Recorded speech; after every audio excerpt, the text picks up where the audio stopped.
Welcome into Between the Pylons. I'm John Camacho. And this is Jacob Waters. And we have a great show for you guys today. We are talking about the AFC West. I am repping my man Pat Mahomes right now in the AFC West. You are in the wrong division yet again. I'll hit it one week, I'm telling you. It's okay. I just got to show off the jersey. Just shine. You don't have much more time. It's just this week and next week, and we're done with every division. I'll hit it. You'll hit it. All right. NFC West, you better have one next week. We'll see. Oh, God. All right. Get the shopping. All right. So we got a great show for you guys today. Of course, we're going to talk about a little bit of news and notes, things that have gone on around the NFL and college. I don't have much college info for you guys today, though. So just the NFL. And, we're going to talk about some fantasy football burning questions down the line. But let's get right into it here. Obviously, the biggest thing going on in the world right now, well, not the biggest thing, but one of the biggest things going on in the world right now, COVID-19 is still kind of running rapid a little bit. A lot of reports out of Texas, Florida, and Arizona. Those are like the big hot spots right now. And it's affecting a lot of football teams. I'm not going to go down the list of all the players that have gotten COVID. That's kind of their personal business. It's not really our place to talk about it, but it's a lot of players. I think it's getting worse before it gets better. Yeah, no, it's unfortunate. It's one of those things where, I guess we didn't we can look at other countries and see what we did wrong a little bit, which is just unfortunate, but that is what it is. As far as how it pertains to the football season, the NFL says that they're still very optimistic a season will happen. When we look at it from the NFL side, I want to give all the information, and I'm going to ask you what you think. Dr. Anthony Fauci last week did come out and say that he believes the season is unlikely without players. It's essentially playing in a bubble. So basically, they would be kind of confined to just the team. They wouldn't get to see their family or anything like that, which is really difficult to ask for these guys. I mean, these are all young guys. That's tough to ask anybody to do. Stay away from their family for 3-4 months out of the year, especially just to play games. So that's tough. But I mean, if you're getting paid millions of dollars, do you do that? I guess I'll ask you that first. It just depends on the conditions. I know the NBA, I can look at it from that side. Mm-hmm. And right now they're agreeing to this whole, resort stay at Orlando and Disney. Yeah. And some players are saying that they're not going to because of all the movements going on outside of sports. Yeah. And then when you look at it from another on the health and safety side of it, some guys are saying that this isn't right. I feel like I'm being held against my will. I'm just confined to the hotel and the gym.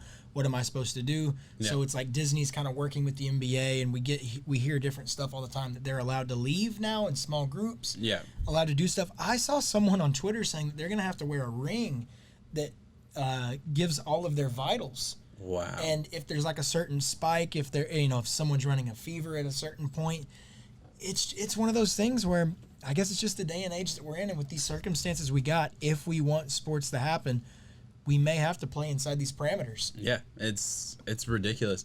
As far as an NFL season, you said last week that you're getting nervous about it, right? I'm nervous. Yeah, I'm still not, and definitely this week it's testing my faith a little bit. I believe it's going to happen. Really, anything that happens right now, it doesn't really matter. Like it can get scary and all that. What's going to matter is in a month. Like what about college? If this is still going, and I was actually going to get to that. Yeah. I think the NFL is going to happen in some capacity, right? I do believe that. I have a hard time believing they can do college, and then that would suck, and that would affect a lot of different things. That would really fucking suck. That would ruin my fall. Yeah, that's what I live for. I know. I mean, we both do. So it would be rough. I have a hard time. There's a couple issues. One, if you have schools like in Florida and in Texas, let's just pick those two states individually. All 48 states are good and college is going on, but those two states are still struggling. They don't have college, or they don't have in classes in college. Then you can't have extracurricular activities, which is, essentially what football is. Obviously, it's much bigger than that, but if you can't have classes, how do you have a football team, right? Yeah. That's kind of where it comes from a college standpoint.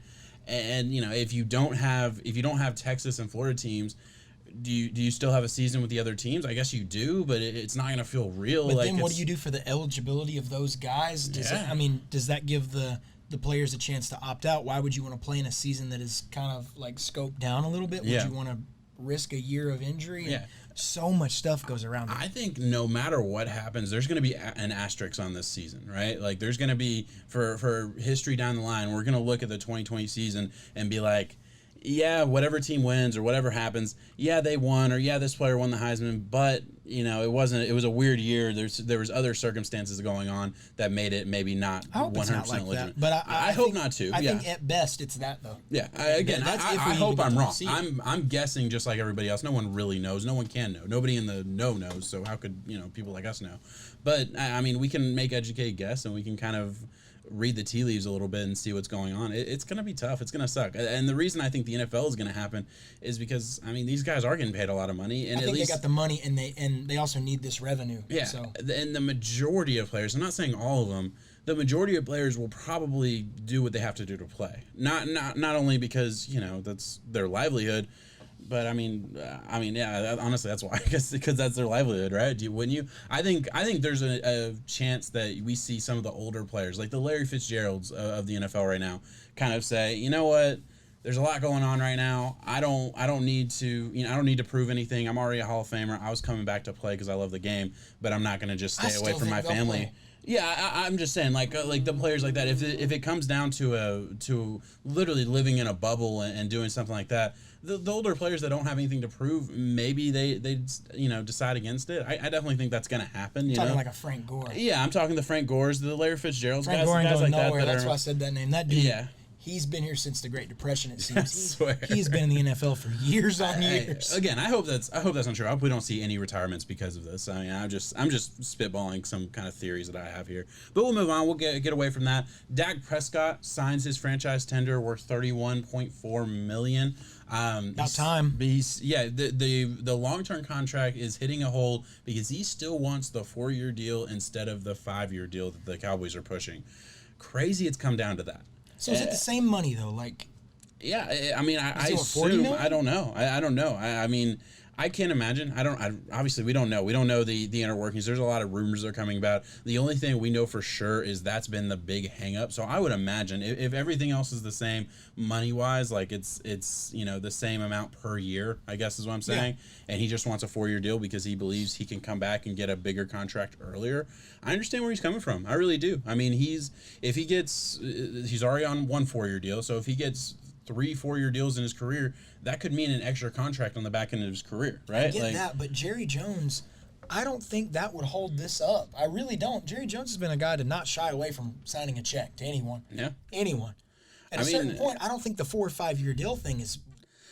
I'm sure that's what Dak wants, but I mean, if you're Jerry, what's holding you up on that then? I 100% understand. I think it's kind of the same thing. If you're signing a quarterback, right? You know that the quarterback money essentially goes up every time a new quarterback signs his deal, right? So Patrick Mahomes is going to break the bank, and then Deshaun Watson, and then all these young guys that are going to get paid in a couple years, right? So 5 years down the road, we don't know what the quarterback money is going to be, but it's not going to be $31 million a year. That's going to be a low number for quarterback money, yeah. Right? So Dak Prescott's thinking, well, if I have a 4-year deal, then that 5th year, I'm getting a pay jump, right? Yeah, he wants to dip his hand now and then be able to dip. And Jerry Jeudy is saying, if I do a 5-year deal, I'm getting an extra year on the parameters of what a quarterback is worth right now, as opposed to what a quarterback can be worth 3-4 years from now. So I think that's really what it comes down to. Did I explain that well? Does that make sense? No, I get what you're saying. You're like, the money's going to go up to a point where Kirk Cousins, we're not even, I don't hear that many people talk about Kirk Cousins as being that bad of a deal anymore. Jared Goff, that was one. But at the end of the day, now you just have to pay your quarterback. It's one of those things where if you have an above average quarterback in the National Football League, get used to paying him. You're going to have to. Yeah, I mean, you're absolutely right. It's like the Jared Goff is such a great example because he was like right on that edge of do you pay him or do you not? And they did. Well, yeah, and if you don't pay him, well, then you're kind of starting from scratch and you have to figure it out with another quarterback. And whenever you have a Super Bowl caliber roster. Exactly. Yeah. Absolutely right. And, Jared Goff can win a Super Bowl. He wasn't that far away from doing it. I mean, I don't think he's going to lead a team. I don't think he's going to be a superstar really in this league. But he can be an all-right quarterback that's, that can manage a team and play well. Fits in the same bill. Same kind of conversation, exactly. So yeah, it makes sense, and that's just what quarterbacks are going to. I mean, it's the same reason Ryan Tannehill was able to get the deal he got. Yep. Not because he's really worth that much money, but in the grand scheme of quarterbacks, it was a great deal for the Titans. I mean, that's just the way it works with the quarterback position, and it's kind of unfortunate. Still wish they could have gotten Brady. Yeah. All right, so we'll move on. I think probably the biggest news is Jamal Adams this week, right? So I've been waiting for this. Yeah, this is going to be a good one. I know you have some thoughts. I mean, we've been hollering for Jamal Adams to go to the Cowboys since before the NFL draft, right? Yes. So we've been pushing for it. So for those of you who don't know, he comes out and basically gives the list of teams that he wants to go to. And I'm gonna give this list here for you. He said the Ravens, Cowboys, Texans, Chiefs, Eagles, 49ers, Seahawks, and then I believe a day or two later, he also mentioned the Bucks as a team he would be willing to go to. So that's the team. That's the 8 teams that he wants to be traded to. And let's break this down a little bit because I want to spend a little bit of time on this one. One, have we ever seen a player do this? Basically say, okay, if you're not going to pay me, I want to go somewhere else, and these are the teams I'm willing to go to. Publicly, not publicly, yeah, because we all know behind closed doors they tell their agents, preferred destinations and whatnot. But out in public, I'm sure it's happened before, but not a guy of Jamal Adams' caliber. Insane that it's happening. It's just ridiculous. It just shows. I feel like this is a kind of a microcosm of how much power players are starting to get. And I like it, and I don't like it. I know you don't. Yeah, and we're kind of similar on that. It sucks that a team like the Jets can get a superstar in Jamal Adams in the draft and really only get him for 5 years, because that's it. And then after that, he gets to force himself out. That's what I'm saying. That sucks. It does suck. It really does. But on the other hand, it forces teams to be better, right? So like if the Jets franchise was a better franchise, this wouldn't be an issue. I mean, I really believe that. And granted, money is going to be a portion of it. But how do you eventually get better if you can't keep better talent? Yeah, Jacksonville. Look at how many people that they've turned over and they've drafted and they've paid a lot of money into these scouts, research, and they hit on the pick. And then they just can't keep the pick. Yeah. No. So then they have to go try to hit on the pick again. And, of course, you're going to miss sometimes, which keeps this whole upheaval process. Yeah. Like I said, I'm all for the players being able to designate where they go and what they do. But how much at a certain point, I mean, it's a business. Business goes both ways. Yeah, I absolutely agree. But this feels almost like college, right? Like when a college kid coming out of high school, or a high school kid coming out of high school picks announces these are the teams that I want to go, and then it's a whole thing, and in the scouting world, it's just crazy to see this happening. Another aspect of this is, excuse me, he wants $20 million a year.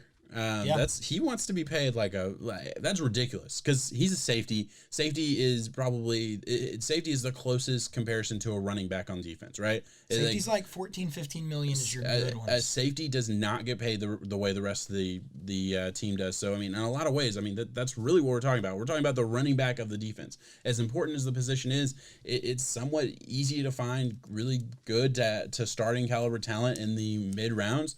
And as long as you can run fast and tackle, it's just one of those positions where it's somewhat more interchangeable than other positions. And again, I'm not saying that to say it's not a position that matters. I'm just saying that should be part of the conversation. $20 million for a safety is ridiculous. It's a lot of money. Yeah, as far as the value of the position and the value of the NFL right now, that's asking for a lot of money. And to think that his favorite destination, he said it before, is the Dallas Cowboys. Yeah, where are they going to pull that money?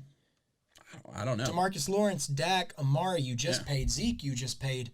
Who am I forgetting? I mean that a lot of players. Offensive line. You have Van Der Esch coming up. Jalen Smith coming up. A lot, yeah. I mean, and they already kind of had to pass on a premier cornerback that went to the Dolphins in the offseason because they couldn't pay him. Are they going to put that money into a safety, which is, again, arguably a less important position or a less valuable position? That's a tough one, man. That really is. For $20 million.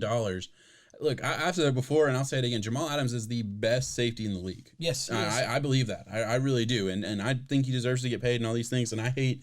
I mean, again, we've both kind of come out and said the Jets franchise isn't good right now. I mean, Adam Gase and all the other guys in that front office, they're fucking it up. They really are. I would put it on Gase more than anyone. Yeah, I do put it on Gase. I think Gase. I mean, we've seen the track record of Gase fucking up fucking up with the players, essentially. We saw what he did in Miami. You didn't like that. No, I mean, I know firsthand how he split the locker room, and that was a tough situation.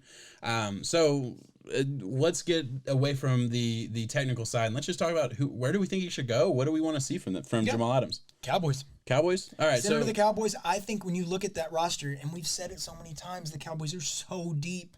They have so much talent. I mean, safety away, I wouldn't say that. I would say they're already nothing away. They should already have this. Like, this roster should be competing for a Super Bowl year in and year out. They're still not. I don't know if Jamal's going to do it or not. It only gets better, but I don't know how they can pay everyone. Yeah. Who are you looking at? So right now it's between the Eagles and Cowboys, according to a report that I saw this Eagles morning. would be cool. Yeah, Eagles would be a good one. I mean, they just let Jenkins go to go to New Orleans, and he's aged a little bit. Eagles need help in the secondary. Yeah, they need help in the secondary. So it would be an interesting fit. That would be a cool one. I like the 49ers, but I don't think the value is there for the way they play defense, the safety position. Just again, especially for the 49ers, that's the least important position. Is it just because Honey Badger can go from free to strong? He does both. Yeah, I mean, and the Chiefs are. I think this is his wants. These are the I guess in his mind, these are the 8 teams that he wants to play with, that he thinks he can be a championship caliber player on. I really think that's. He named the big dogs. Yeah, essentially. So, and that's actually where I was going to go. Is there another team that you think should be on this list? Well, I don't think he. I mean, if we're solely talking about the big dogs of the NFL. Yeah, I guess that's kind of where I'm asking. Saints, there's no Saints up there. Yeah, that's an interesting one. Yeah. It just depends. They kind of already got some pieces though. Yeah. Like Malcolm Jenkins, like you said, and maybe he just doesn't like New Orleans. I don't know. I want to say Minnesota. I want to say Green Bay, but I won't. Yeah, no, that's fair. They're out there. They're out there. They are teams. It's just, I mean, interesting. I think by this time next week, I think when we're talking about on the pod next week, something will have happened. Buffalo would be cool. Buffalo would be cool. I would like Buffalo. Man, and their defense is already really good. Jamal Adams would be ridiculous on the team. And interesting, he didn't say the Patriots. I think somewhat. Again, I get their roster doesn't look good right now, but it's still Bill Belichick. It's still the Patriots. I mean.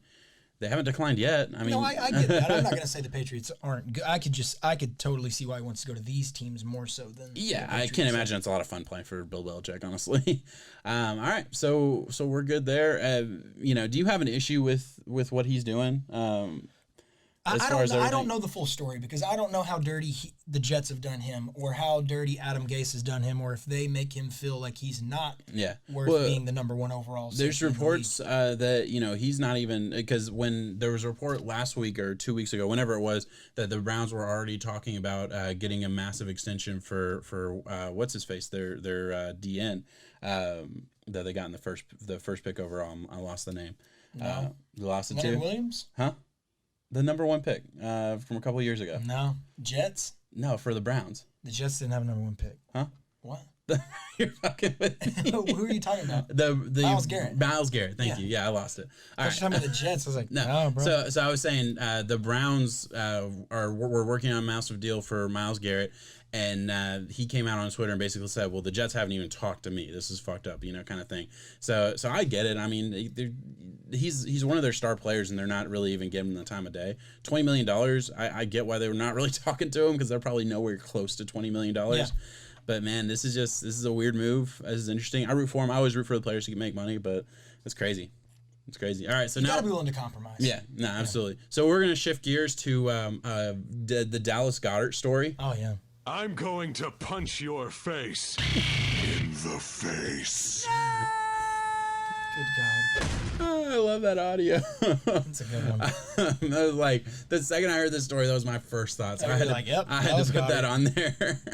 Yeah, Dallas Goedert got punched in the face randomly. If you watch the video, I actually originally tried to find the audio for the actual video, and there wasn't one. It was just kind of a random recorder. But I mean, dude comes out of nowhere, out of frame, and just knocks dude out. Knocks Dallas Goedert out, man. It was people at a bar just chilling, and someone's like, "Yo, that's Dallas Goedert. He's back. Like he's here. Yeah, go knock him out. Yeah. Bet you can't." And then I'm telling you, that's how it happened. Bro, it's probably the exact same way. We've probably been in a similar conversation where, like, I could beat the shit out of blank, Like it's that kind of conversation. And then one dude's like, oh, I'll go beat his ass right now. And then you go punch Dallas Goedert to prove that you just beat up an NFL tight end. And then if you lose, you lost to an NFL tight end. Yeah, so like what? It's a win-win. Crazy. I don't We're not advocating NFL violence. Don't just see somebody and be like, kick your ass now. It does suck because there was a story that came out in Tennessee a couple years ago where it was like the wide receiver 5. I don't even remember his name. He got in a fight with some random dude who really just wanted to fight him, and he ends up getting arrested for assault because he fights this dude in a bar like right in downtown Nashville. That's so crazy. And it was one of those things where it's like this dude sought him out to fight him, and the wide receiver, an NFL wide receiver, can probably fight a little bit and beats the dude's ass, and the wide receiver gets sent to jail, and he has to deal with the consequences, not only legal consequences but social consequences. He's granted this particular player wasn't really a star, so he didn't get a lot of publicity, but still it can just as easily happen to anybody else. Did Goddard go to the hospital?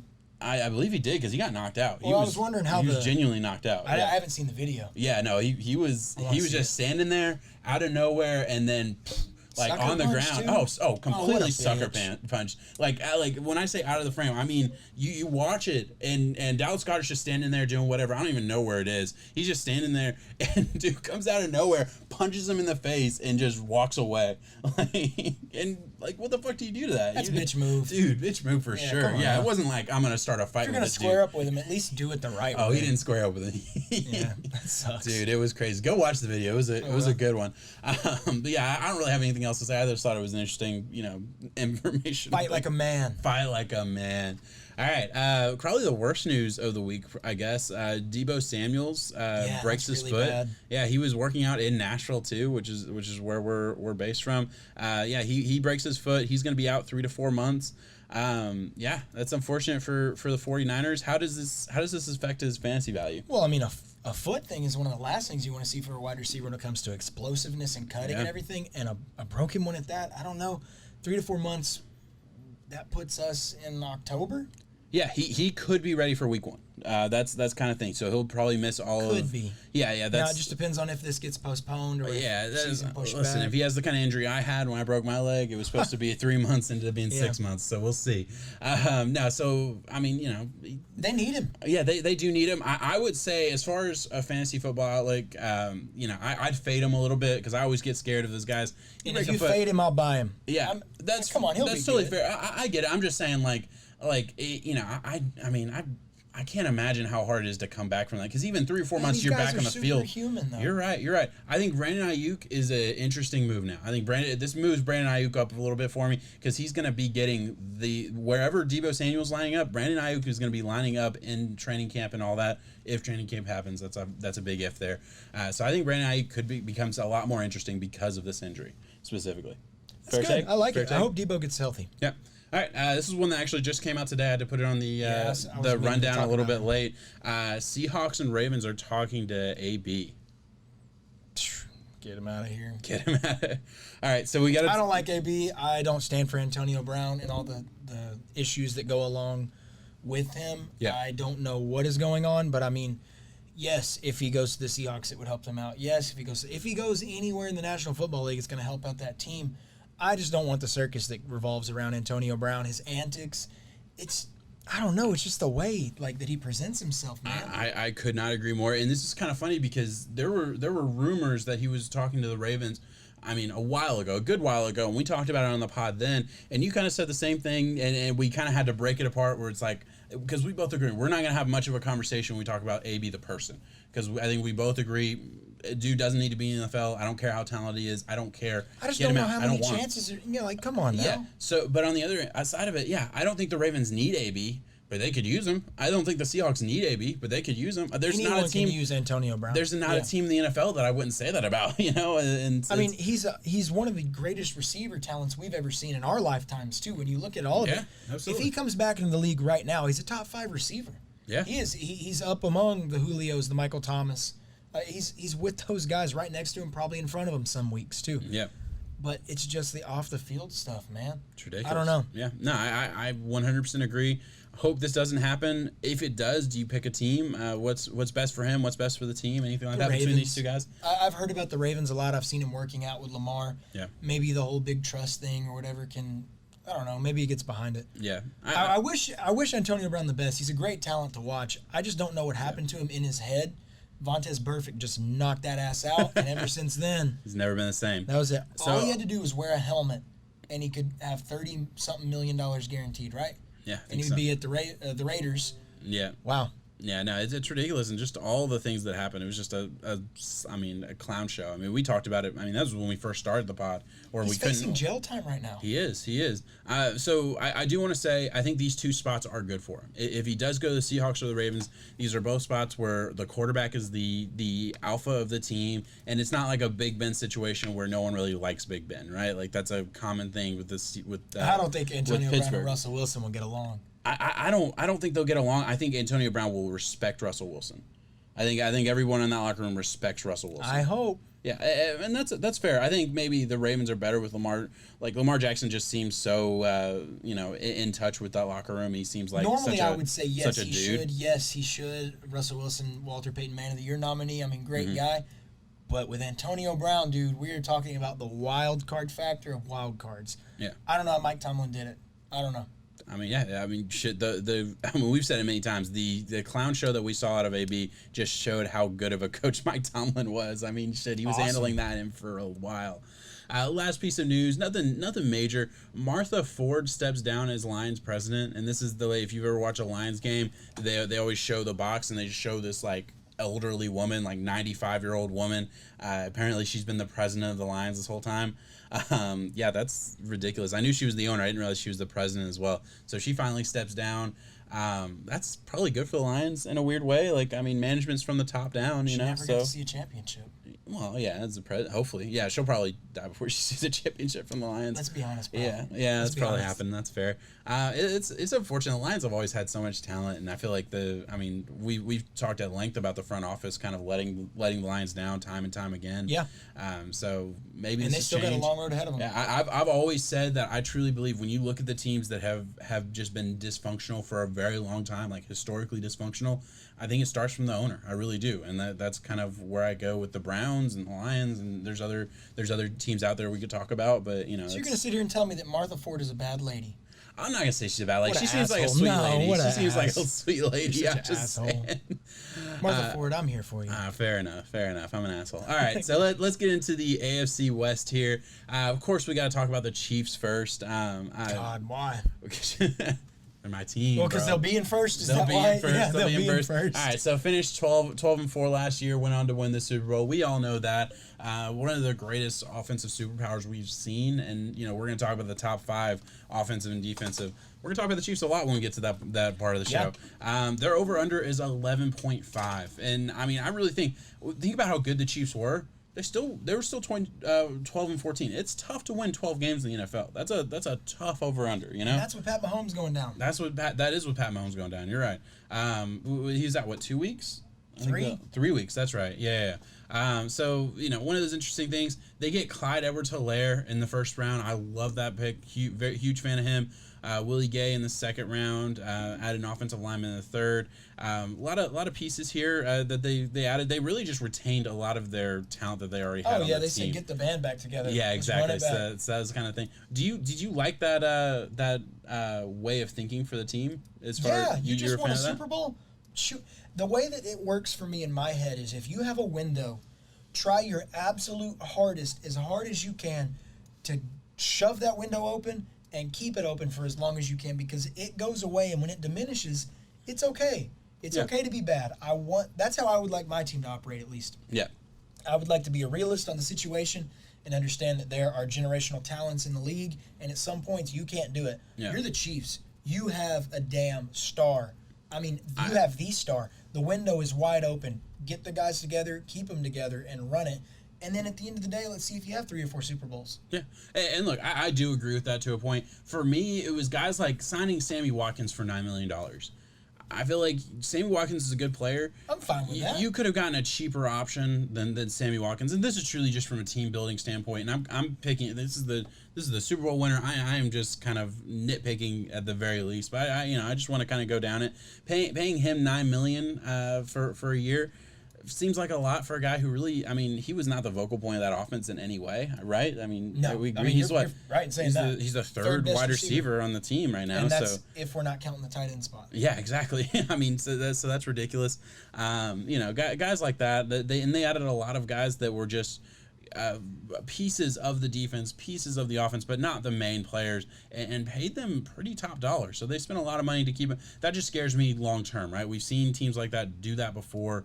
We've seen Super Bowl teams do that before and kind of get into a cap hell shortly after. But they kept the guys together, and they kept the team that won a Super Bowl, and that is with Pat Mahomes going down. I only see them getting better. I only see them being more of a force, and the only team that I think can stop them is the Ravens. Listen, I say all that, and I 100% agree. I don't see the downside for this offense, and their defense got better this year. So it's tough for me to look at this team and say that they're going to be less than 12 wins. It really is. I mean, I look at every aspect of it. Yeah, I agree with that. 11.5 you're going to go over. Let's go through the games just because. Look, 11.5 is a lot of wins. Or 12 wins is a lot of wins, right? Well, you can't tell me that Pat Mahomes can't do it. He can absolutely do it. He's there. Absolutely. Yeah. I absolutely agree. I'm probably going to end up saying over as well. But I think it's worth going through. They play the Texans week 1. I think that's a win. Chargers, they play the Ravens in week 3. That'll be a great one. Watch. Yeah, that'll be a fun one. I imagine that's Monday night. Then they play the Patriots week 4. That's a tough 2-week stretch. You don't think you think they won that game, right? Oh, yeah. Yeah, I think they won that game. It's a new Patriots. I still think the Patriots are going to be a good team. They're not elite level anymore, though. They're not. That's fair. All right, so they're going to play the Raiders, then the Bills, then the Broncos, then the Jets, then the Panthers, then the Raiders. I didn't stop because I don't see an L realistically from any of those. Yeah, that's an easy stretch. Then they play the then they play the Buccaneers, then the Broncos again, then Dolphins, then the Saints. I could see them losing to the Saints. Yeah, man. I realistically, I see 3 losses. To the Saints. Scroll up for me. The Saints. You got the Ravens. Maybe the Bills. Yeah, I see 3 losses, man. That's and of course there's going to be hiccups. The Detroit Lions played them really close last year. Oh, of course. And that was with a Pat Mahomes coming back too. Yeah. So I mean, there are always games where it comes in and you never know who's going to be who. Yeah. But at the end of the day, if we can't even force feed them 4 losses, over. I go over. I can't realistically bet on that just because I can't bet on a team to win 12 games in an over/under situation. I mean, that's just tough for me. But yeah, I absolutely agree. I mean, you look at this team, it really doesn't look like they're slowed down. Like you said, they're keeping that nucleus of players that they had from last season. They're going to try and do this again, man. And with Patrick Mahomes at the wheel, with that entire offense, I mean, just so talented. I mean, even if they lose a piece, they still have so many other players that can come in and keep it together as far as the offense goes. Unless they lose Patrick Mahomes, they're fine, man. They're going to be. So what do you think about Clyde? Team. Do you think he's the automatic RB1? Oh, dude, I think he is an RB1 for fantasy pretty much automatically. So what happened to Damian Williams? Did he die? No, he didn't die. He's still on the team. Yeah, and he still technically should have been the Super Bowl MVP. Yeah, arguably. I would agree with that. Damian Williams is a fine player, but in my opinion, Damian Williams is just a guy, right? Like he's not an all-star. I'm poking the bear mainly, but still, we can't just force feed Clyde Edwards a first-round fantasy value tag. I wouldn't. I will. Yeah. You will? I will. So you were saying you will take Clyde Edwards in the first round. You know this. I don't know if everybody else knows this. I'm actually working with a new company that's coming out that's really based in fantasy football, and I'm writing a lot of articles for them. So I'm actually going down right now for the Hammercast network. You can check it out on the web or something like that if you're interested. The Hammercast network. I'm making a fantasy football breakdown of every single team, right? So I'm kind of going down the line, and that's what I'm working on right now. And I haven't gotten to the Chiefs yet. What I'm doing is I'm projecting it based on market share, and a lot of it's just guessing game. But I'm trying to be as thorough as possible when I'm going through this. And yeah, I've just off the top of my head when I think about how I'm going to look at this team, I have a hard time believing that I'm not going to give Clyde Edwards-Helaire the RB1 for the team numbers, and I think as the season goes on, yeah, Clyde Edwards-Helaire is going to prove that he's the better player. I give him RB1. I think he's the more talented player. I really do. Give him RB1, but this is not going to be like a Zeke type of movement. I really don't see it as that for year one. I think it could be. I think they can use these interchangeable pieces. It's the same team. I get that, and it's a different type of team. But a couple years ago, Kareem Hunt was the RB1. He kind of came out of nowhere for the Chiefs. I think it's going to be a similar situation. I understand the market share isn't there, and there's going to be some trepidation. You can't just put Kareem Hunt's numbers on Clyde Edwards-Helaire. But, man, I think they drafted him for a reason. They drafted him drafted a running back in the first round for a reason. I do believe he's going to be the guy. I really do. I'm not going to hate on Clyde. I like Clyde, and I could see if he is given that role, he will get those numbers. But I also see the NFL in the way that it has shifted its ideology, and they're kind of saving guys. They're using guys here. They're saving them for this week when we need them more and more. And if you have a guy like Damian Williams, and if it's not broke, don't fix it type of thing. Yeah, I agree. I think a 65-35 split. For Clyde Edwards-Helaire getting 65? Yeah. I mean, that's a realistic possibility that we're looking at right now. Yeah. And that cuts into a Zeke who's I would say, 80% share. Yeah, I think if Clyde Edwards-Helaire gets 65 to 70% of the carries and snaps, because a lot of this is PPR points as well. I'm kind of looking at it from that lens anyway. I think he'll be RB1.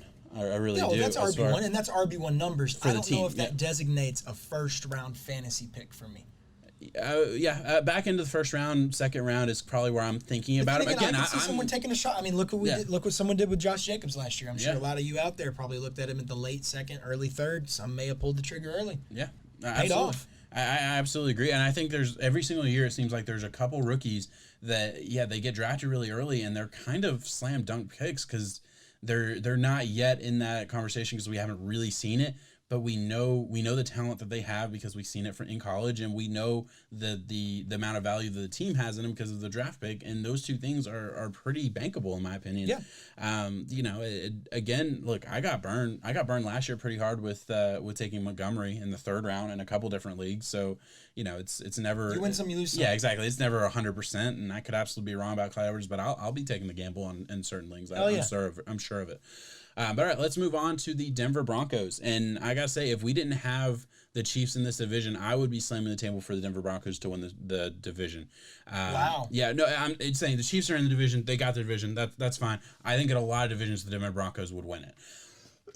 I think the Denver Broncos are going to way exceed their 8 over/under. This is a game that I've already bet on. I've already put money on the Denver Broncos to get the over/under here. Well, you've said for they're a year and a half now that you're really high on the Denver Broncos if Drew Lock is able to hit his stride. Yeah, go check out. I made a video a couple weeks ago on the Between the Pylons podcast. Check out my video on the Denver Broncos, and I really just went through their entire offense, and I'm like, man, we already know their defense is going to be good because we already know their coach is excellent with that side of the ball. And I looked at their offense, and it's like, man, I don't see a weak link. Their offensive line, their left tackle isn't great. Other than that, I'm really excited about this Denver Broncos team. I really am. But let's get into it. Added Jerry Jeudy in the first round. Home run. Came back around and got KJ Hamler in the second. So 2 wide receivers that really tried to build out that wide receiver room.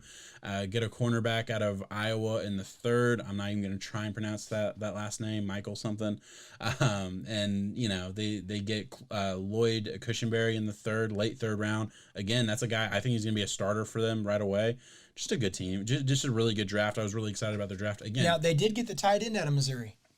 They did get the tight end. I thought that was an exciting pick. I'm not going to butcher that name. Albert O. Yeah. Yeah, I'm sorry. Albert O is what we say. What did he run? Like a 4.5? Ridiculous time. Yeah, I don't have it off the top of my head. He did a good team. Yeah, put his stock up. And in a tight end class where we had Cole Kmet, who was, some labeled superstar status going in the second round. Albert O going to Denver right here. They could use him alongside Noah Fant, and he might be able to hit. I'm telling you, I would put it on a late fantasy tight end sleeper. I would. Yeah, I think in our league where we have 20 picks and we do a keeper league, we have 20 rounds. I would have no problem taking him at 19 or 20. I mean, I know that's a throwaway pick, but if you're going to use a throwaway, use it on a guy who actually has a chance where there is a ceiling. And in an offense like this that hasn't exploded, hasn't even thought about potential yet, there's a chance. Yeah, and I'm a big fan of Noah Fant as well. I think he's going to have a big year this year. I really do. I'm excited for this team. Just in general, this offense, I think this is going to be one of those offenses that everyone's going to get a piece of it later in drafts, and I think it's going to win a lot of people some leagues. I really do. As far as draft value, I think they're going to be. We didn't even mention Melvin Gordon too. We didn't even mention Melvin Gordon, who gets added. I mean, yeah, they did a lot in free agency. They really added a lot of pieces. And let me just kind of go down this. I mean, just kind of look at some of the players that they added. They're able to add Jarrell Casey through a trade, Andy Yankovic, a fullback for a trade, AJ Bouye in a trade. I mean, and all of them very reasonable trades. Like, they were good deals. They were the guys who got dumped on. They got the player that the team didn't want that salary, and Denver said, give them. Yeah, I absolutely agree. They get Nick Vanette as another tight end that I think is an interesting conversation. I'm actually a big fan of his. Obviously, we already said Melvin Gordon. That's a good player. Jeff Driscoll is now a Bronco. I didn't even know that. I'm just going down the list. Sorry. Graham Glasgow is a good one. Yeah. He's a really good center. He's one of he could start for them day one. Yeah, I think he will actually. Yeah, that was one of their bigger signings. Yeah. Wow. Yeah. So I'm so excited for this team, man. I really am. I'm so excited for this football team. Yeah, I think they go to the playoffs. This would be one of the teams that I think gets a wild card spot. I think this is going to be very similar. If you guys remember, I believe it was the 2018-19 season where it was the Chiefs and the Chargers were kind of fighting it out. And it's like they were both really good football teams. The Chiefs had a lead on them throughout the year, I believe, but it was always like a one-game lead. And it's like by week 17, they were really, really close to the Chiefs being a fifth seed when they were going to be a 2 seed. So it was one of those crazy things. I wouldn't put it that high for me, but this is a team that is exciting to watch. Their defense is loaded on a lot of guys. They're hurting in the secondary from losing Chris Harris, but they also were able to retain Justin Simmons in the franchise tag. And get AJ Bouye, which I like AJ Bouye. Well, yeah, I mean, you're able to keep your star young safety, too, and get an older corner who can still get the job done. Yeah. Bradley Chubb return, that is huge. That is one of the most undersaid things in the National Football League. His rookie season was something ridiculous, to be had. Yeah. And did he tear his ACL? I believe he did. Injury. Yeah, he had some kind of leg injury. I don't remember exactly. I'm hoping he can come back and be on the other side of Von Miller and truly just take over that spot. Yeah, I absolutely agree, man. I look at this team on paper, and I agree, saying they'll be competing with the Chiefs. I'm not trying to say that. I think it'll be a similar situation where they're going to be 9-7 Yeah, I think they're honestly. I have them pegged for 10 wins right now. I really do. So I think they're going to blow this over under out of the water, and I think they're going to be right in that conversation with like nipping at the butt of the Chiefs all year. Right? Like, I don't think they're going to be on that level, but I think they're going to be a tough team to play for just about anybody. Yeah, I really do. So I'm excited for them. And we really didn't talk about it. I mean, the guy who puts this all together is Drew Lock, right? And I believe in Lock. I really do. In that video, I went down and just kind of looked at the player he is. Like, he's not perfect. He wasn't refined last season at all, and he definitely wasn't refined in college. But, man, he has some talent. He really does. And I just think physical ability, I think he's going to surprise a lot of people this year. I really do. And I think he proved it last season that he has the upside. You go look at the upside, and him, I don't know, it was just one moment after he threw a touchdown. He's just sitting there on the bench, just singing to himself, having fun. Yeah. It looks like he's kind of got the it factor. Yeah. The team likes him. I absolutely agree, man. I really do. All right, so we got to talk about the other 2 teams. This is a really good division, right? It is. It's tough to put any of these teams like down, right? Las Vegas Raiders at 7.5. They were 7-9 last year. We'll go through their draft. Obviously, they get Henry Ruggs in the first round. Come back in the first round, get Damon Arnett, which no one really understood, but is what it is. Got the cornerback out of Iowa State. Comes back in the third, gets Lynn Bowden and Brian Edwards, who I was a big fan of. I think Brian Edwards is a really good pick. Both wide receivers. Lynn Bowden's like a running back, wide receiver, quarterback hybrid kind of guy. It's very strange. But they got both of those guys back to back. So another team in the same division that came into the draft and said, we're going to fix the wide receiver position. And they needed to. And I think they added some talent. Henry Ruggs is an interesting guy, I feel like. He's going to be...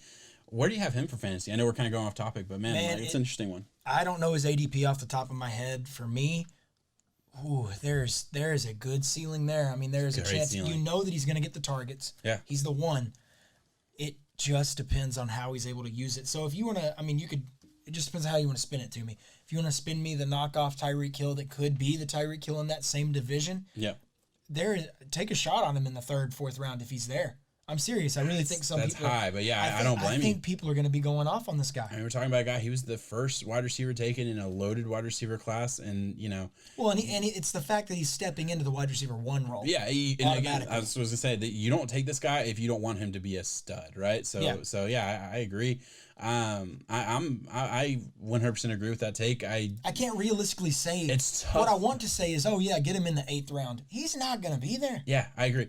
It's tough for me to really look at the 4th round and say that I could take him, but I get it. I think it will happen. I think people are gonna fall in love with the upside and say, man, I would really like to have a Tyreek Hill possibility in the 4th round, and if I hit on this, I'm winning my league pretty much. Because it's that kind of upside.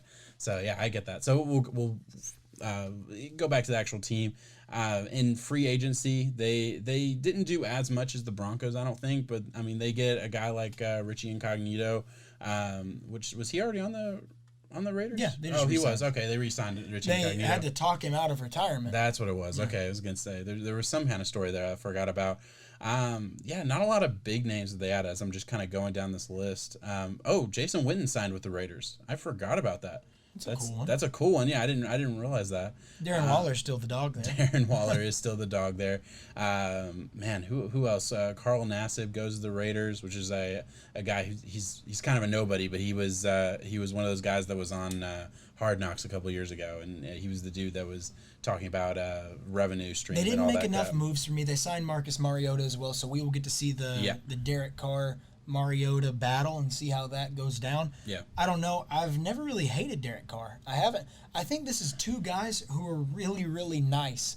They're very nice. They're almost too nice. Like you almost want your quarterback. We've said it before to kind of have that jerk vibe of this is my team, this is my job. I'm going to keep my job. Yeah. I feel like both of them are going to be holding the door open and be like, you can start. Yeah. It's okay. You can play.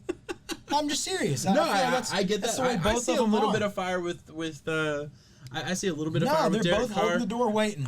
Fair enough, and they also added Nelson Aguilar, who I don't think will be anything, but just worth mentioning. I actually like Derek Carr a lot. I think he proved a couple of years ago when the Raiders had that great run. We were talking about MVP. Where he had a great run, and I think he breaks his leg or something right before the playoffs or something like that that year. That was a rough one for Derek Carr, and it's just, man, I'm starting to question Gruden. I think is really my issue with this team. I am. Yeah, it's been 3 years. It's been 3 years. It's been 2 years now. Going on the 3rd. We're going in the 3rd, and granted, it might be a little early. I've always kind of said from the beginning, and you know this, and I know you're different on this, so tell me if I'm wrong. I know you believe that.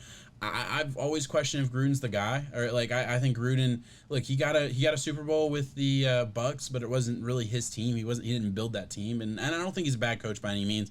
I think he's kind of been overhyped a little bit by having the Gruden quarterback room and all these shows on ESPN. I think he was overhyped just a little bit to get a 10-year, $100 million contract. That I thought that was a little much it's hard for Gruden. To say anyone's worth that. Yeah, exactly. Yeah, I mean, if you put the bar up there, then yeah.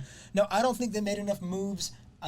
What was their win-loss at 7.5? 7.5. I think they're going to be under that. I put them in a 5-win team this year. Really? Yeah. I don't see where we can feed them the wins. You're getting beat by the Chiefs twice. You're going to split with the Broncos at best on a good day. And I think the Chargers did more moves in the offseason. You have to play the Saints, the Panthers, the Bucks, in the NFC. I mean, that's they have a tough road, first of all, and then it's not easy. And I don't see it without your quarterback. Yeah, I think 5 to 7 wins. A wet dream for me is absolutely shit the bed and tank and go get Trevor Lawrence. Yeah, I agree with that. I will say Trevor Lawrence in Vegas. Yeah, I get that. I will say, look, they won 7 games with really no wide receiver. I mean, yeah, they had Hunter Renfrow, but I mean, other than that, like there was no receiver to really mention from the Raiders last year.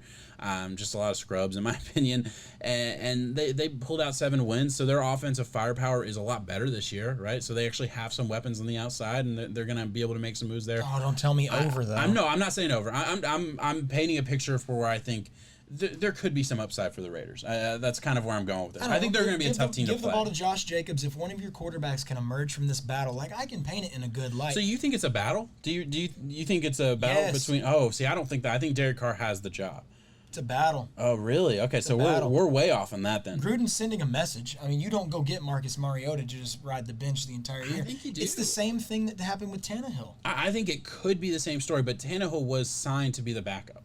Yeah. That's the same kind of conversation. So you're misreading me. Yeah. No, Mariota will be the backup. I think there will eventually be a story brewing where Derek Carr's going to go out there and struggle. And then it's the same thing what happened to Mariota. It's like, yeah, you're cool, but this guy, he's waiting. He's doing the reps. He can run a little bit more. He beat you in yesterday's practice with the second team. Stuff like that. Like whenever we saw the Titans practice, Tannehill would run it with those guys. and eventually something stuck to the guys. I'm not saying Mariota's going to do it. It's going to be a conversation. That's fair. Okay, that's reasonable. I'll it's go. Derek Carr's to lose. Okay, fair. Yeah, absolutely. I will go out and say that I do think that the Derek Carr will be the starter all year. But you're right. Mariota is definitely a message. I will. I think they're both too soft. Yeah. Okay, that's fair enough. I agree. Honestly, I do. I want to defend Derek Carr a little bit because I don't know that he's soft. But you're right. Like you watch him Hard Knocks last year and things like that, and it's like, yeah, you're not. You're not an alpha like you're supposed to be at the college. Bad, but he's not. Yeah, you're not the alpha that we're used to seeing from a quarterback. You know. Yeah. So yeah, I can't argue with that really. All right, so Los Angeles Chargers, I think the hardest team to really gauge this year because there's so many different things going on with this team. Wide swing, man. They were 5-11 last year, but they had so much talent in that football team. They shouldn't have been a 5-win team. They really shouldn't have. But you know, you had Philip Rivers throwing a lot of interceptions late. They were in a lot of games late though, so that's the other part of it. I don't hate Philip Rivers. He did throw a lot of interceptions last year. He lost them a lot of games. But again, you know, they were in those games and they were really close. And Philip Rivers isn't a guy who's trying to, you know, protect his stats. He's going to try and win the football game. So I respect that side of it. Anyway, Los Angeles Chargers. They get Justin Herbert in the first round. I think that's we have mixed feelings on that. I feel like I know I do. How do you feel about that one? Right? I told you to justify a 6 overall pick at that point. I told you the better route for me would have been to just go get an average quarterback. You could go try the whole redemption story with Cam Newton. You could keep Tyrod Taylor as your starter and take a stud left tackle to build around and look for a next year guy. But I'm tired of saying, oh, look at next year's class, look at next year's class.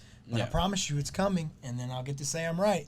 So for now, we have Justin Herbert, and I think he's a good quarterback. I think he can be a guy. It'd be interesting, man. I really do. I put him and Drew Lock in the same type of buzz coming out. I think they kind of got screwed a little bit because I think they really expected the Dolphins to take Justin Herbert, and I think they really wanted Tua.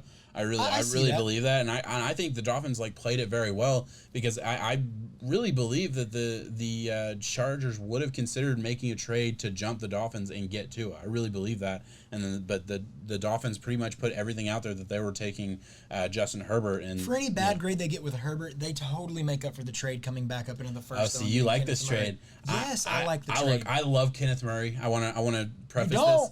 I love Kenneth Murray. Setting up, they trade back up into the first round to get Kenneth Murray, linebacker out of Oklahoma. And I know you like Kenneth Murray more than Patrick Queen. I didn't understand moving this far up into the first round to get what was, in my opinion, my personal opinion, the second best linebacker on the board right now. But at the very least, and I think anybody could agree, that Kenneth Murray and Queen were at least very close. Right, yeah. So they were in the same stage, they're same type of player. So if you like Kenneth Murray more, that's fine, that's great. I don't understand making that trade when you could have waited 5, 6, 7 picks and made a less serious trade or given up less assets. Man, it was a lot for a team that had needs. I mean, I'm splitting hairs, but 2 threes. They gave up a second and a 3, or a second and a third. Yeah, I mean that's not that bad. Okay. If you see your guy and you want to go get your guy, I think it's because I see on your screen right here you have the guys that were taken with that. Zach Bond, a little bit less. Yes, I'm seeing where you could say that's okay, but I really think Kenneth Murray has a superstar value on that defense. I get that. I really do. I get that. And look. At the end of the day, who cares about the draft day, analysis? At the end of the day, Kenneth Murray is going to be a good football player. Kenneth Murray is going to be combined with Derwin James, and that's going to be a really interesting defense. That's the other thing that I think helps him is all the guys that you have on that team. Kenneth Murray gets to be the 6th best guy on defense, and he's going to outshine that. Yeah, no, I absolutely agree with that. When you go down the other guys, they did get a Joshua Kelly out of UCLA in the 4th round to kind of combine with the Eckler, so you kind of have that Thunder and Lightning duo. They did a little bit in free agency and trades. They traded, we kind of talked about this at the time, but they sent Russell Okung for Turner, and that was kind of a weird deal where they just traded a left tackle for a right guard. I would say they won it. They I agree. lost the priority of the position because you value your tackles more than your guards, but they got the younger guy. They got the younger guy and the less expensive guy, and Okung was kind of on the tail end of his career a little bit. So I absolutely agree with that. Go down the line. It's their defensive stuff, man. Yeah. They got Linval.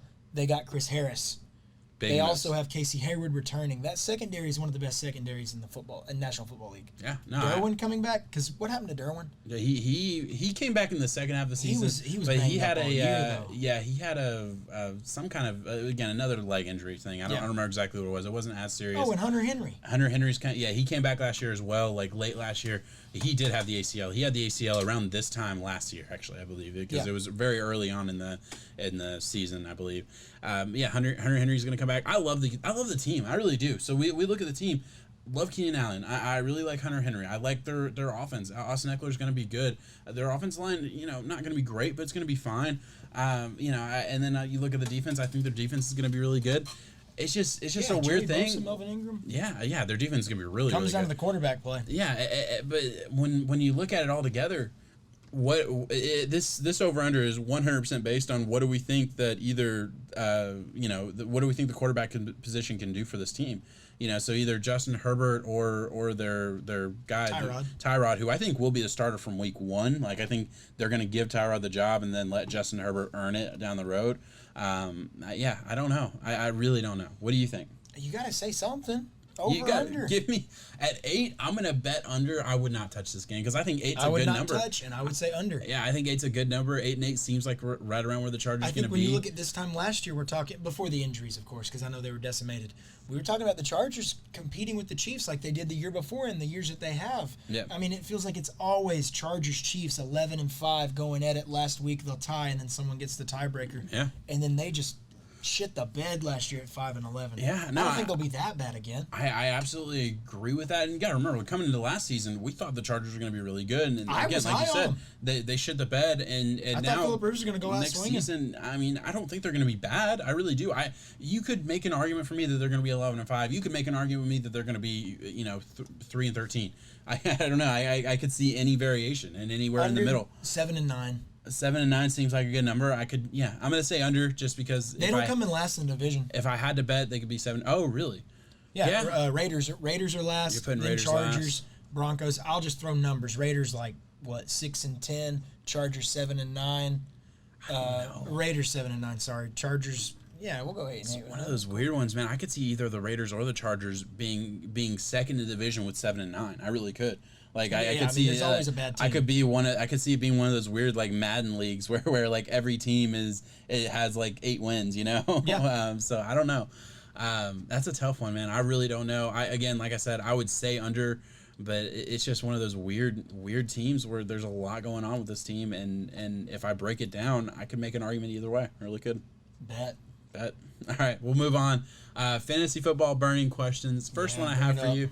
All right, so this first one I want to set up. This is based on the first article that I wrote for the Hammercast Network. Please check that out. I believe it's already on there. They might be putting it up tomorrow. I'm not sure. But I wrote a kind of a fantasy breakdown on the Cardinals, and I'm kind of high on the Cardinals this year. I think the Cardinals are going to be a good football team. And the big pushback that I got from the guy who was editing it was my DeAndre Hopkins take. He is down on DeAndre Hopkins. How bold was your take? I put DeAndre Hopkins right around where the rest of his career has been. So I don't remember my exact numbers, but I went back and looked at what he's been able to produce pretty much every single year. I put him right in that range. I didn't take away a lot of his. I gave him a huge percentage of the offensive receptions just because I feel like he'll be far and away the best receiver on that team. And I gave him wide receiver 1 number, so top 5, top 6 wide receiver in the league is kind of where I'm projecting him. Is that crazy? No, that's not crazy. Yeah, and I don't take that as crazy. I take it as crazy if you think that he is in a better situation than he was in Houston. He is not in a better situation now. I don't think so. I think with the way that Cliff runs that offense, they were second in the NFL when it came to read option runs. Now the Ravens blew it out of the water. So I mean they were up there at above 45% on their read option plays. Mm-hmm. Cardinals were down there, but they were still the second team. So when you run the read option, I just see it limiting DeAndre Hopkins. I know there's a lot of stuff you can do whenever out of the pass and whatnot, but yeah, he's gonna get wide receiver 1 numbers. Give me Michael Thomas or Julio or Tyreek Hill before him though. That's fair. I'd probably have all four of those guys. Fantasy. Yeah. I'd probably have all those guys ahead of him as well. And maybe my numbers were slightly inflated. Again, I don't have the exact numbers that I put up there. You can check it out on the website though. I hope Kyler just uses him as his foot throw guy. I think my big argument, because look, it's scary. You rarely ever see a wide receiver one go from one team to another, but when you do, it usually doesn't mean that it's not usually great for the wide receiver, right? As far as fantasy is concerned. But with this situation, I've seen DeAndre Hopkins do it with scrubs before in Kyler's Houston. Not a scrub. Yeah, and Kyler's not a scrub by any means. And in my opinion, I don't love that Houston offense. I really don't. I don't think the Houston offense is special by any means as far as what they do schematically. I don't. Yeah, I think it's just Deshaun being really, really good quarterback and having a lot of talent on the team. Gets you a lot of wins.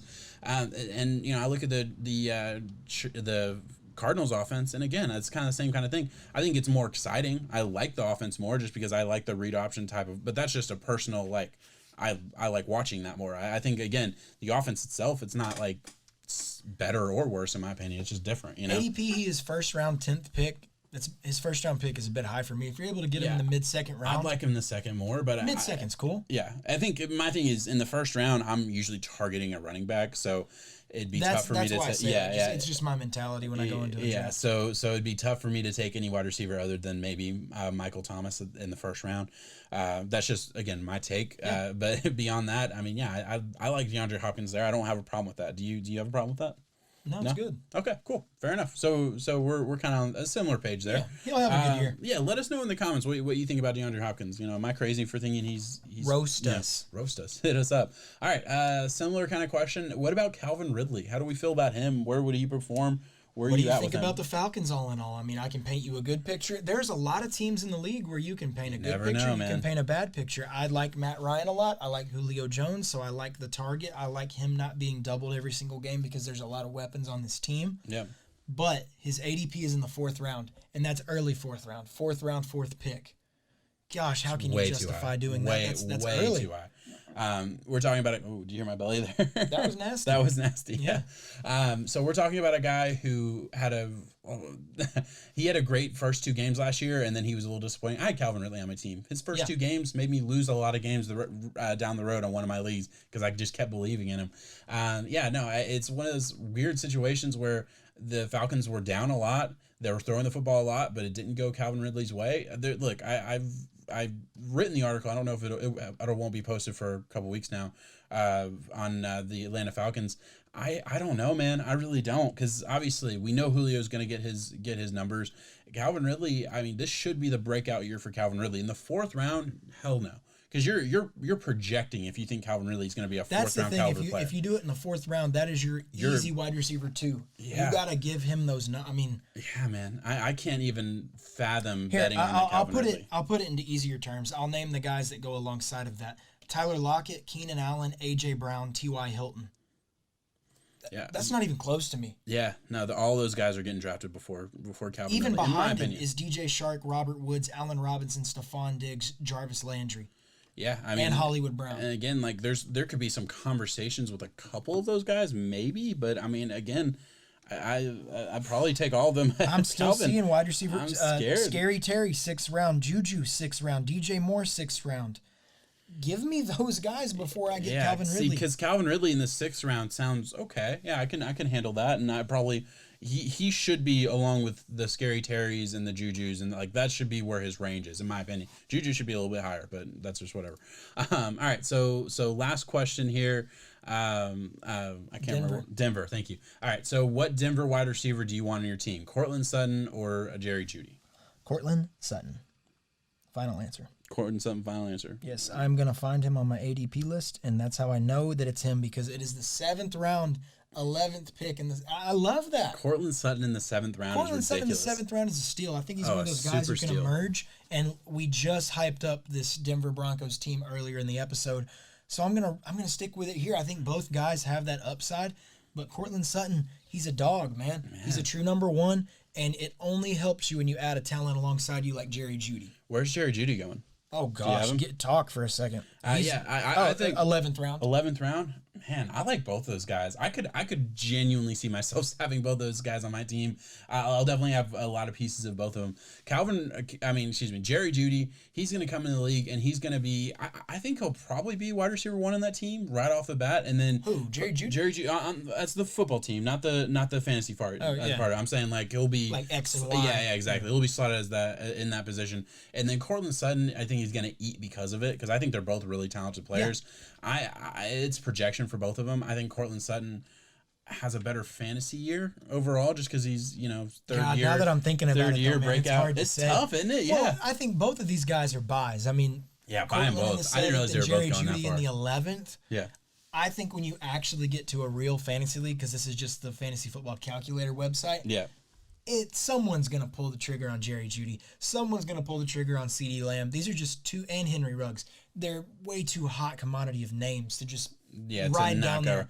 Well, when you're looking at other names that are going part of there, it has to be brought in that I mean, with COVID, there's probably going to be a limited training camp, so these rookies probably should be pushed down the board a little bit because of that alone, in my opinion. Robbie Anderson, Deontay Johnson, Golden Tate, Alshon Jeffrey, Sammy Watkins are above Jerry Jeudy.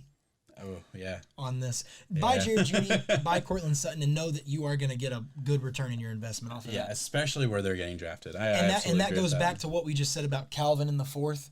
Yeah. I can't. Does that sound I can't good? do Calvin Ridley in the 4th with that. Just give me one of the running backs. Give me a shot on one of the running backs going in the 4th round, and I'll take my chances with Cortland Sutton in the 7th for sure, every time. Yeah. All right. So that was a good one. We're gonna finish it up with top 5s. Who wants to go first? Who went first last week? I don't even remember. I don't know. I don't know what I had for breakfast this morning. Well, I'll go first. Okay. I will do that. And there is a lot of defensive talent in the AFC West. There is. It was really hard for me to do my list. Roast me if you want. There are some names that you might feel should be up there. I think I named almost everybody on the list, whether it be honorable mention or 1 through 5. So first, honorable mention, Bradley Chubb. You were coming back off of your injury. I hope you were able to outshine Von Miller, and that is a huge compliment as well to you. Second, Honey Badger. Awesome guy. Love seeing him get a Super Bowl. Aging just a little bit, and I also have another safety who's on the list. Leads me to my next honorable mention, Derwin James, who is not... Injuries kept him off as well, and then I'll end the honorable mentions with Melvin Ingram. Okay. What do you think? Yeah, no, I agree with that. They're all studs, and it's one of those things where the guys that are coming off injury, yeah, we believe in the talent. We think they could belong on this list, but you have to take the injuries into account. How is this going to affect their career moving forward? There's always that question mark, So yeah, I'll give you that. Let's hear your number 5. Number 5, Justin Simmons. Yeah, PFF had him as the number 2 overall. Number 2, right? Yeah. Yeah, number 2 overall rated safety in the game. He's good. He's one of those guys who can anchor down that upper half in their secondary, and hopefully, there's no weak spot on that defense. Their linebacking core could be better, but at the end of the day, gosh, you're able to get that guy for a franchise tag deal too. You're going to have to pay him, so get ready for that. But enjoy this year while you got him. Number 4, Chris Harris Jr. He left Denver and landed Los Angeles Chargers, and they have the best secondary in the league. I'll argue it till I'm blue in the face almost. What's another secondary that can compete with that? I don't have one. Casey Hayward, Derwin James, Chris Harris, Nasir Adderley. Yeah, and I think I'm forgetting one. I think you are too, actually. You're forgetting the dude who's always hurt that is really good when he's healthy. He starts with a V or something. I don't remember, but continue. Jason Verrett, yeah. I think he left. Did he leave? Yeah, I think he went to the 49ers. Okay. Either way, you replace that with Chris Harris, shoot, that's a good team to have. Yep. And I'm going to stick with the Chargers here at my number 3, Joey Bosa. Yeah. To be at number 3, man, honestly. It's hard to do it. It gets a little dicey. Well, I don't blame you at all. Like these guys are all interchangeable. You can make an argument for any of your top 3. I can see. I like Nick Bosa more than Joey, and that's after seeing Nick 1 year. I think Nick's way that he does his pass rush moves. Joey Bosa is based out of a lot of finesse moves and a lot of speed and a lot of spin. And then once he gets out of that department, he kind of lacks in all those areas. Mm-hmm. Just watching his brother, it's a little bit more developed game. Just to be clear, you're picking hairs, right? We're comparing an A+ to an A+. Yeah. So, come on, just I'm to be not clear saying for one's everybody. bad. Yeah. Number 2, Von Miller, face of the league for a long time on defense. Super Bowl MVP. What more can you say? He started to show a little bit. Yeah. But we're talking go from legendary to just I mean, Pro Bowler in and out. Hall of Famer. I absolutely agree with that. And it took me a little bit to put a little bit of understanding because this was hard to understand. We're based in Nashville, as we've said before. Tennessee Titans run deep. So Chris Jones taking that number 1 spot after talking all of that heat towards Derrick Henry. And the man backed it up. I mean, he told him, we're going to shut you up and shut you down. And he shut him up and shut him down. He showed up on that defense, a defense that really lacks true star power. Yeah. He is the only star alongside Honey Badger, who's in the upper half, but is still able to lock it down. Man, I would argue he was the reason that Garoppolo threw his first interception. He was a huge impact on that Super Bowl. He was in his face. Yeah. He was a huge impact of that Super Bowl. I think if Chris Jones isn't on that defensive line, there's a good chance that the 49ers win the Super Bowl. Like, I'll put it that way. I'm not gonna say he's the reason they won. Obviously, that Chiefs offense did a lot to it. But I mean, Chris Jones had a huge part in that Super Bowl, and he should be mentioned for that. I absolutely agree. He's a dominant player. He really is. What about the argument of Chris Jones above Von Miller and Joey Bosa? I'm saying he is the most dominant defensive lineman in that division. Yeah, I agree with it. Okay. People are gonna push back. People are gonna disagree with you. Look, we're basing this off last year and moving forward. Chris Jones was better than Von Miller and Joey Bosa last year, and you just watch the film, and we can go down, and I can show you the clip, so we can clip it out, and we can prove it to you if you really want us to. Well, one of the main things is that whenever Chris Jones talked the most and his team needed him the most, he showed up in the biggest moments. He showed out. I mean, showed up in the biggest moments. Single-handedly shut down Derrick Henry, which was why because the Titans got after that early lead too, which was why the Chiefs were able to climb back into that game. Yeah, I would say as far as like other people giving you crap, roasting you, which is gonna happen. I know you love it. Von, I think where you probably deserve the most is Von Miller and Joey Bosa. I probably would have. Again, I don't think you deserve it. I think I like this list. I think there's an argument to be made that Joey Bosa is better than Von Miller moving forward. But again, we're comparing an A+ to an A+. So exactly. So yeah, I absolutely agree with that. Fire away with the offense. All right, offense. Number one's going to be boring. I think number 1 is going to be boring. All right, so honorable mentions: Cortland Sutton, Darren Waller, Rodney Hudson, who is a center for Got to give the O-line some yes, I want to give a little bit of love for Rodney Hudson there. But Cortland Sutton and Darren Waller, both great players, did not make my list at all. But at number 5, Josh Jacobs. This is the guy who was the number 2 running back PFF last year.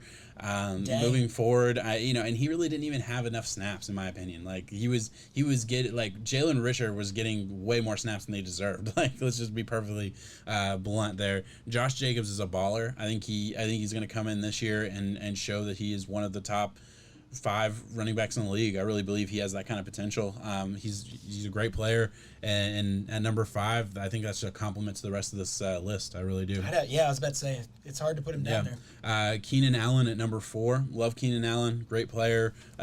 Great finesse wide receiver. Just crisp route runner. Injuries have been a concern here and there, but at the end of the day, man, he's been awesome for the Chargers. He's been like a cornerstone for that Chargers offense for a long time now. At number 3, Travis Kelce. I think Travis Kelce, tight end for the Chiefs. I mean, I think he's a baller. I think he's the best tight end in the league, and you can have an argument between George Kittle or Travis Kelce. But Travis Kelce, look, Travis Kelce has been in the top 3 of the tight ends for a while now, right? Yeah, he was doing it when Gronk was doing George it. Kittle, yeah, exactly. So I'm gonna give him his love here at number 3, and it was tough. He was almost number 2. He really was. I put Tyreek Hill at number 2. And really, the only reason that I was going to put, like, I was kind of had some trepidation there was because, well, Tyreek Hill has had the off-season injuries or off-season stuff and all that, and he was hurt a little bit last year. At the end of the day, we've seen enough from. Past that. Yeah. First of all, like, I'm not gonna take into account off the field. Like, I don't like the person, but that is what it is. He's still really good on the field. And then his injury was beginning of last year, and he came back, and he was a part of the second half of that team. And I don't really I'm not worried about it moving forward, I guess is what I'm saying. And look, Tyreek Hill, he's one of those guys that you can't really game plan for, or you have to game plan for, because there's things that he brings to the table that you just, like, if you don't have the physical talent on the other side to stop it, what do you do, right? It's just, he's that type of game breaker. He's so incredible with the ball in his hands as well. Like, he's also a really good wide receiver. He's the guy that has changed the wide receiver position. He has, man. Speed kills, find speed and keep speed. Yeah, and really where I wanted to go with that is we talk about Tyreek Hill as, you know, this speed guy and all these things. He's kind of transcended this speed receiver position, right? Because there's a lot of fast receivers in the league, right? Yeah. There's a lot of guys. First of all, Tyreek Hill's a little bit faster than all of them, and second of all, Tyreek Hill is in that conversation with the Michael Thomases and like the top receivers in the game. Like that's the type of player he is. And look, if you talk about it about if you look at it from the stance of which guy do you want that's gonna just break open the game, you know, the Julio Jones has his way of doing it. He's not a speed guy, but he's just a big, you know, enforcing body that can catch everything. Tyreek Hill has his, you know, is able to do similar things, just a different way. Very few guys who can split the safeties on a 3rd and 15 when you're watching for him. Yes. And still gets. It's ridiculous, right? So it's like, at what point do we start putting him in that conversation with the great wide receivers in the league? He's doing it every week. Yeah. Yeah. I just want to, you know, I want to bring it up because we talk about. We talk about Michael Thomas, Julio Jones, DeAndre Hopkins. You are right on that. And we don't mention Tyreek Hill. We don't mention Tyreek Hill, but Tyreek Hill, a different type of receiver, and I get that. But he does the same things. He's just as impactful, if not more impactful, for his team. So why isn't he on that conversation? I think it's worth mentioning. Oh yeah. And then we all know number 1, right? Number 15, Patrick Mahomes. I ended this list with 3 Chiefs, and I had a little bit of issue with doing that. 3-headed monster. But man, I mean, that's again, it's a 3-headed monster. That's, I mean, they're the Chiefs. They're the Super Bowl winners, and they're an offensive powerhouse. You know, it doesn't just take one. You can have one really good player. Put 3 on a team, man, that's scary. Yeah. So yeah, I don't think. Where am I going to get shit on for this list? Where? Yeah, I mean, I told you yours. Let's hear it. Let me think. Pick it apart. Who did you leave off? I'm okay with you leaving Melvin Gordon off. I don't think we have seen it yet. I think we didn't see it last year. Of course, Melvin Gordon is kind of fallen off a little bit, in my opinion. Let me think. Gosh, you might have hit it. I have the perfect list. No, nobody can shit on me for this list. I have the perfect list. Dylan, my buddy, who loves to shit on me. Be higher. If I'm gonna say something, you don't have the perfect list. Come on, someone come up with somebody in the AFC West that should be on this list that is not. All right, guys. We're neglecting someone. Oh, of course we are. We're wrong somewhere along the way. These lists are so hard. Darren Waller should be up there. Who you put him above Josh Jacobs and Keenan Allen? Make an argument for him. It's tough, man. It really is, but it's fun. I love it. All right, guys. Thank you so much for watching and listening. If you're on the podcast, the YouTube really is picked up. We've gotten a lot of views on that, so that's been really cool. So we appreciate everybody on there. Subscribe to the channel if you're watching on YouTube. Please hit that automatic download button if you're listening on the pod, wherever you are. Leave a comment, leave a like, all those things. We really appreciate it. And guys, if you are interested in reading about fantasy football, check out the Hammercast Network. They're doing a lot of really cool things. I'm part of the writing staff for that website now, so you get to hear a little bit more in-depth thoughts from me. So that's really cool. Guys, thank you so much for listening. Peace out. Seb.